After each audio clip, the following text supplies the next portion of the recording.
ना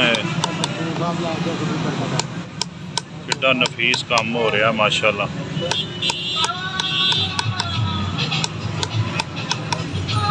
हर इंसान का हुनर है, इन्हां दा हुनर माशाल्लाह पत्थर नूं तराश रहे हैं।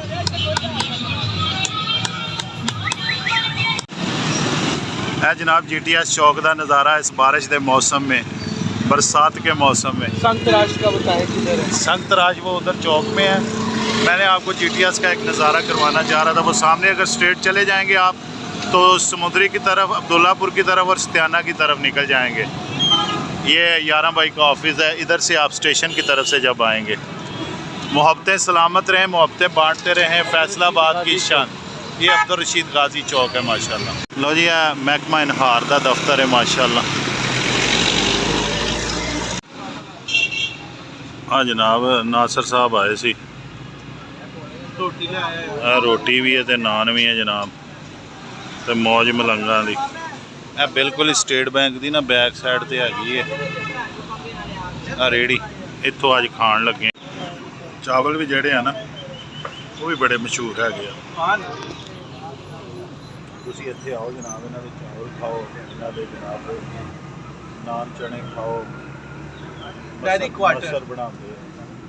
उस तो अलावा जनाब ये बनाते हैं आलू अंडे। मैं ना तुहानू अज ना इधर दिखाना चाह रहा सी बिजनेस सेंटर। जिन्नियां ट्रैवल एजेंसियां ना सब इत्थे हैगियां। ये तुसी जदों एजेंसी तो इधर आना ना उधरले पासे आ। अज का विलाग जिहड़ा ना बारिश हो रही सी, मैं कहा तुहानू बाहर का ही विलाग बना के दिखाया जाए। दरखत देखो कितना प्यारा, यह एजेंसी आर्किड है माशाल्लाह। मौसम देखो बड़ा ही औसम होया पिया आसमान से। एजेंसी ये सामने PIA वाली बिल्डिंग है माशाल्लाह। इधर नर्सरियाँ आई, फतेह कश्मीर नर्सरी है। इतों आके मौसमी जोड़े है ना तुम पौधे परचेज कर सकते हो। सामने जुल्फकार नर्सरी, उस तो अलावा अगे बेशुमार न्याज नर्सरी। अजकल मौसम के हिसाब नाल जिहड़ा ना गर्मियाँ आ रही हैं, फूलदार फलदार छां वास्ते भी बड़े बेहतरीन पौधे दस्तियाब ने माशाल्लाह। बड़ा प्यारा सी, तो मैं कहा तुहानू बाहर के नज़ारे जरे कराए जान, दिखाए जान। मैं देख रहे हो माशाल्लाह, ये बहार दी आमद दी निशानियां।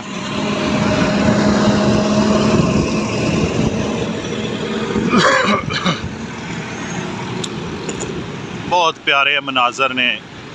मरी लोकी जाते ने, नतिया गली जाते ने, पत्रिया। ये मरी नालों वध है इस टाइम मौसम। दिखाना चाह रहा सी फैसलाबाद का रेलवे स्टेशन। और सामने सीधा तुम जो निकल जाना ना चैनक नूं क्रॉस करके, बस फिर तुम पहुँच गए हो। आ जिहड़ा रेडार सिस्टम लगा होया ना रेलवे वालियां दा ही है। इतों तुहानू जुत्ती सस्ती लभ जानी 100-150 रुपए। और सामने रेलवे स्टेशन है।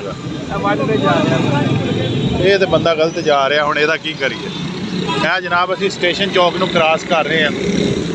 ईद ना खत्म हो गई है तो लोग अपने ना घरां नूं हुण वापसियां देख रहे हो माशाल्लाह। किड्डे किड्डे बैग बनाए हुए लोगों ने, वतना नूं वापसियां। लोग कम्मा काजां वाले निकल रहे अपने अपने जनाबे वाला। आज फैसलाबाद दे अल्लाह पाक ने आ देख रहे हो माशाल्लाह नवा पंप एक बन रहा। लसन 200 रुपए किलो। सस्तियां चीज़ां तुहानू फैसलाबाद चों मिलणगी। देसी ते लाल लसन जनाब तुहानू सिर्फ और सिर्फ 250 रुपए का। करेले 100 रुपए। आ खरबूजा जनाब 150 रुपए। मैं हाशम वालियां दी नीम है, इत्थे राशन नहीं मुकदा हैगा।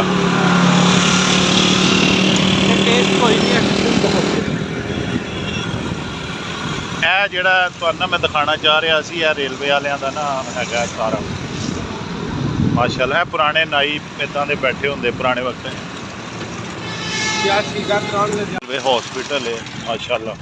मैं तुहानू दिखाना चाह रहा सी, लेकिन कैमरा बाद च मैं ऑन किया है। बहरहाल तरक्याती काम हो रहे फैसलाबाद दे विच ना, अरबां दे काम हो रहे माशाल्लाह। फ्लाई ओवर बना रहे हैं, अंडरपास का काम हो रहा बहुत ज़्यादा माशाल्लाह। ਸ਼ੂਜ਼ ਵਗੈਰਾ ਦੀਆਂ ਸ਼ਾਪਸ ਖੁੱਲੀਆਂ ਤਾਰਕਾਬਾਦ ਦੇ ਵਿੱਚ ਨਾ। ਤਾਰਕਾਬਾਦ ਦਾ ਵਿਜ਼ਿਟ ਤੁਹਾਨੂੰ ਮੈਂ ਇਹ ਆਈਡੀਅਲ ਬਿਰਿਆਨੀ ਵਾਲੇ ਬਹੁਤ ਪੁਰਾਣੇ ਬੈਠੇ ਹੋਏ ਆ, ਇਹਨਾਂ ਦਾ ਬੜਾ ਟੇਸਟ ਹੈਗਾ, ਮਿਆਰ ਹੈ ਇਹਨਾਂ ਦਾ ਬਹੁਤ ਮਿਆਰੀ। ਹਾਂ ਇਹਨਾਂ ਦੀ ਬਿਰਿਆਨੀ ਆਈਡੀਅਲ ਵਾਲਿਆਂ ਦੀ ਬਹੁਤ ਇਹ ਮਾਸ਼ਾਅੱਲਾ ਜਿਹੜੀ ਇੱਕ ਅੱਧੀ ਦੁਕਾਨ ਖੁੱਲੀ ਹੈ ਨਾ ਉੱਥੇ ਰਾਸ਼ੀ ਨਹੀਂ ਮੁੱਕਣ ਡਿਆ ਹੈਗਾ।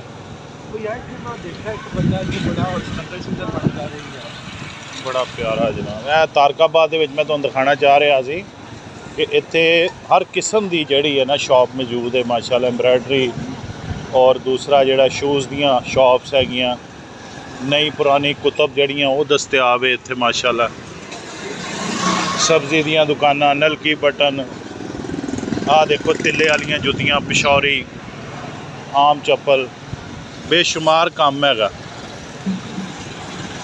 ਇਹ ਜੀਓ ਡੇਅਰੀ ਵਾਲੇ ਜਿਹੜੇ ਹੈਗੇ ਇਹਨਾਂ ਦਾ ਬਹੁਤ ਦੁੱਧ ਦਹੀਂ ਦਾ ਕੰਮ ਹੈ ਮਾਸ਼ਾਅੱਲਾ। ਅੱਜ ਮੈਂ ਸਾਰਾ ਵਲੌਗ ਬਾਹਰ ਪਤਾ ਕਿਉਂ ਬਣਾਇਆ, ਅੱਜ ਮੌਸਮ ਬਹੁਤ ਪਿਆਰਾ ਹੈ। ਕੌਣ ਜਿਹੜੀ ਲੋ ਜੀ ਇਹ ਜਿਹੜੀਆਂ ਨਾ ਪੱਥਰ ਦੇ ਬਣੀਆਂ ਹੋਈਆਂ ਸੰਗੇ ਮਰਮਰ ਦੀਆਂ,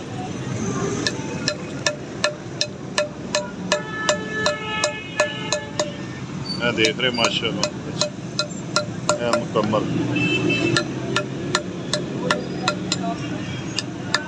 ਮੁਕੰਮਲ ਕਬਰ ਤਿਆਰ ਜਿਹੜੀ ਪੱਥਰ ਲੱਗਾ ਹੋਇਆ। ਮੈਂ ਕਿਹਾ ਤੁਹਾਡੇ ਦੇਖਣ ਵਾਲਿਆਂ ਨੂੰ ਦਿਖਾਈਏ ਸੰਗੇ ਮਰਮਰ ਦੇ ਅੰਦਰ ਇਹ ਤਿਆਰ ਹੋਈਆਂ ਪਈਆਂ।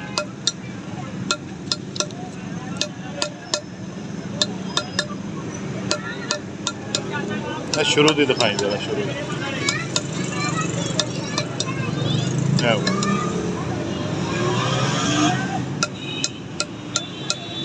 ਇਹ ਕਿੰਨੇ ਦੀ ਕਹਿ ਰਹੇ ਸੀ? ਇਹ ਵਾ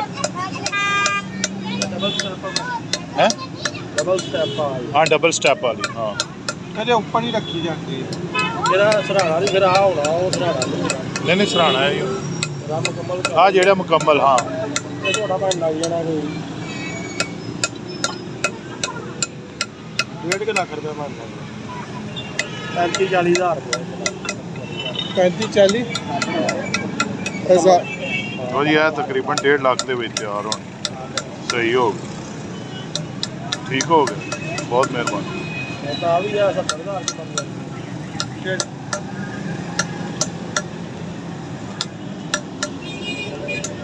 70,000 तेरा अच्छा खासा वजन होना है ਕਿੰਨਾ ਕੁ? जोड़ियां भी यार की दा वजन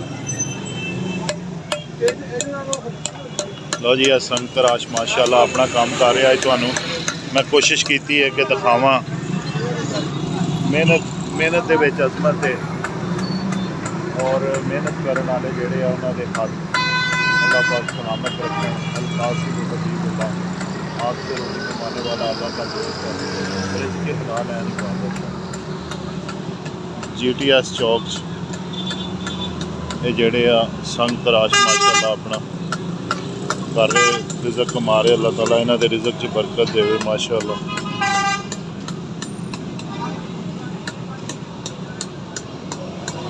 मेरे चैनल सदा बिलाल को लाइक शेयर कमेंट से सब्सक्राइब करो और जितना भी मज़ीद अच्छी वीडियोज़ देखने वास्ते जोड़ा कमेंट लाजमी किया करो चीज़ों भी देखना चाहो।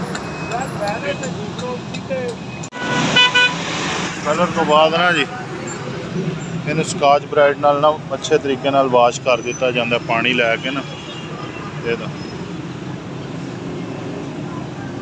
मेहरबानी सर, बहुत मेहरबानी। किन्ने बजे सवेरे तो किन्ने बजे तक होंदे हो? हाँ जी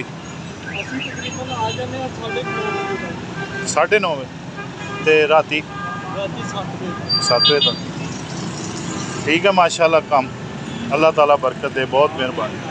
3.5 चक्कर जरूर लगे है 4 बल्कि कल तो लैके हुण तक।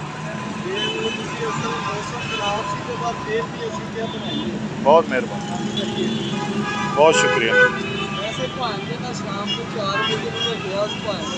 ਤਾਂ 6 ਵੱਜ ਗਏ ਹੁਣ।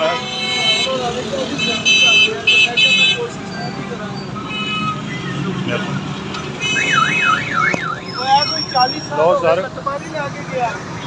ਮਾਸ਼ਾਅੱਲਾ ਅੱਜ ਦਾ ਵਲੌਗ ਤੁਹਾਨੂੰ ਜਿਹੜਾ ਨਾ ਦਿਖਾਇਆ। ਉਮੀਦ ਹੈ ਇਨਸ਼ਾਅੱਲਾ ਤੁਹਾਨੂੰ ਪਸੰਦ ਆਏਗਾ ਇਨਸ਼ਾਅੱਲਾ। ਅੱਲਾ ਤੁਹਾਡੀ ਜ਼ਿੰਦਗੀ 'ਚ ਬਰਕਤ ਦੇਵੇ। ਜ਼ਿੰਦਗੀ ਬੜੀ ਅਨਮੋਲ ਹੈ, ਇਹਦੀ ਕਦਰ ਕਰੋ। ਇਹ ਕਤਬੇ ਵੀ ਜਿਹੜੇ ਆ ਮੁਕੱਦਰਾਂ ਵਾਲਿਆਂ ਦੀ ਕਬਰਾਂ ਤੇ ਹੀ ਲੱਗਦੇ ਆ, ਕੀ ਸਮਝੇ ਹੋ। ਕਹਿੰਦੇ ਆ ਕਿ ਜਿਨ੍ਹਾਂ ਦੇ ਪਿੱਛੇ ਆਉਣ ਵਾਲੇ ਹੋਣ, ਪਿੱਛੇ ਔਲਾਦ ਸਦਕਾ ਜਾਰੀਆ ਹੈਗੀ। ਤੇ ਅੱਲਾ ਕਰੇ ਕਿ ਔਲਾਦ ਫਰਮਾ ਬਰਦਾਰ ਹੋਵੇ ਔਰ ਉਹ ਵਾਲदैन ਵਾਸਤੇ ਹੱਥ ਉਠਾਵੇ। ਅੱਲਾ ਪਾਕ ਸਭ ਦੇ ਉੱਤੇ ਆਪਣੀ ਸਭ ਨੂੰ ਨੇਕ ਔਰ ਸਾਲੇ ਔਲਾਦ ਦੇ ਨਾਲ ਨਵਾਜ਼ੇ, ਰਹਿਮਤ ਫਰਮਾਏ। ਸਦਾ ਹੁਸੈਨ ਨੂੰ ਦਿਓ ਇਜਾਜ਼ਤ ਇਸ ਦੁਆ ਦੇ ਨਾਲ ਕਿ ਅੱਲਾ ਪਾਕ ਤੁਹਾਡੀ ਹਿਫਾਜ਼ਤ ਫਰਮਾਏ, ਤੁਹਾਡੇ ਰਿਜ਼ਕ 'ਚ ਘਰ 'ਚ ਬਰਕਤ ਫਰਮਾਏ। अस्सलाम वालेकुम रहमतुल्लाहि व बरकातहू। लो जी कलर तो बाद जड़ा ना इनू कोई तसल्ली हो गई जी। ਇਹ ਸ਼ਾਹਕਾਰ ਮਸਜਿਦ ਮੈਂ ਦਿਖਾਉਣਾ ਚਾਹ ਰਿਹਾ ਸੀ ਤੁਹਾਨੂੰ। ਇਹ ਰੇਲਵੇ ਸਟੇਸ਼ਨ ਚੌਕ ਨਹੀਂ ਜਿਹੜਾ, ਉੱਥੇ ਮੌਜੂਦ ਹੈ ਮਾਸ਼ਾਅੱਲਾ। ਇਹ ਜ਼ਿੰਦਗੀ ਦਾ ਨਿਜ਼ਾਮ ਰਵਾਂ ਦਵਾਂ ਹੈਗਾ। ਜ਼ਿੰਦਗੀ ਬੜੀ ਅਨਮੋਲ ਹੈ, ਇਹਦੀ ਕਦਰ ਕਰੋ। ਇਸ਼ਾਰਾ ਜਿਹੜਾ ਖੁੱਲ ਗਿਆ, ਇਹ ਦੇਖੋ ਨਾ, ਇਹ ਬਹੁਤ ਪਿਆਰਾ ਮਾਸ਼ਾ। ਆਹ ਰੇਲਵੇ ਸਟੇਸ਼ਨ ਹੈ ਜਨਾਬ। ਇਹ ਇਸ਼ਾਰਾ ਸਾਡਾ ਖੁੱਲਿਆ ਤੇ ਅਸੀਂ ਫਿਰ ਲੰਘੇ ਆ। ਇਸ਼ਾਰੇ ਜਿਹੜੇ ਆ ਨਾ, ਉਹਨਾਂ ਦਾ ਇਹਤਰਾਮ ਤੁਸੀਂ ਕਰੋਗੇ ਤੇ ਇਸ ਤੋਂ ਅੰਦਾਜ਼ਾ ਹੋਏਗਾ ਕਿ ਤੁਸੀਂ ਇਮਾਨਦਾਰ ਹੈਗੇ ਹੋ। ਇਮਾਨਦਾਰੀ ਦੀ ਸ਼ਰਤ ਹੈਗੀ ਹੈ ਕਿ ਤੁਸੀਂ ਮੁਲਕ ਕੌਮ ਦੇ ਜਿਹੜੇ ਕਾਨੂੰਨ ਬਣਾਉਣ ਵਾਲੇ ਅਦਾਰੇ ਆ, ਉਹਨਾਂ ਦਾ ਇਹਤਰਾਮ ਕਰੋ। ਜ਼ਿੰਦਗੀ ਜਿਹੜੀ ਹੈ ਨਾ, ਜ਼ਾਬਤਾ ਹਯਾਤ ਦੇ ਨਾਲ ਅਗਰ ਬਸਰ ਕਰਾਂਗੇ ਨਾ, ਤੇ ਉਹਦੇ 'ਚ ਸਾਡੀ ਕਾਮਯਾਬੀ ਹੈ।